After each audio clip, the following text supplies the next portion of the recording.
అందరికీ నా హృదయపూర్వక నమస్కారాలు. ఈ రోజున జేడి లక్ష్మీనారాయణ గారు అలాగే రాజగోపాల్ గారు పార్టీలోకి జనసేన పార్టీలోకి మనస్ఫూర్తిగా వారిని సాదరంగా ఆహ్వానిస్తూ ఉన్నాం. చాలామందికి జేడి గారికి నాకు పరిచయం ఉందని చాలా తక్కువ మందికి తెలుసు. జనసేన పార్టీ పెట్టకముందు 2014లో ఆయన హైదరాబాద్ నుంచి మహారాష్ట్రకి తిరిగి వెళ్ళబోయే ముందు మేమిద్దరం కలుసుకున్నాం. అప్పటి రాజకీయ వాతావరణం గురించి, పరిస్థితుల గురించి 2-3 గంటలు చర్చించుకున్నాం. అప్పుడు నన్ను అడిగారు, అప్పుడు నేను జనసేన పార్టీ అనౌన్స్ చేశాను, పెట్టబోతున్నాను ఇంకొద్దు 14వ తారీఖు. కరెక్ట్ మేము కలిసింది కూడా 8వ తారీఖు 7వ తారీఖు. అప్పుడు వారిని నేను ఆహ్వానించాను, కలిసి పనిచేద్దాం రండి అని. కాకపోతే అప్పటికున్న ఉద్యోగ పరిస్థితులు కానీ, కుటుంబ పరిస్థితులు కానీ వారిని కలిసి పనిచేయలేకుండా పరిస్థితులు వచ్చినాయి. కానీ ఈ రోజున 2014లో అనుకుంది 2019లో ఈ విధంగా నెరవేరుతున్నందుకు, కలిసి పనిచేయడానికి ముందుకు మేము నిర్ణయించుకున్నది నాకు నిజంగా చాలా ఆనందంగా ఉంది.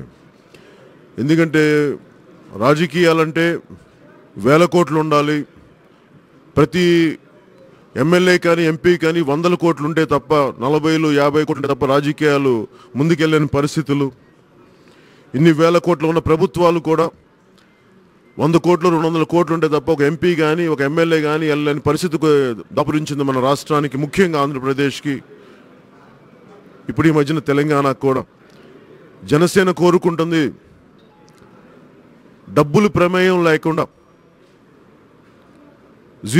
జీరో మనీ ఉండే పాలిటిక్స్ రావాలనుకో, అప్పుడు లేకపోతే న్యాయం జరగదు. ఇది ప్రజలందరి ఆకాంక్ష. అలసిపోతున్నారు ఈ డబ్బు రాజకీయాలతోటి.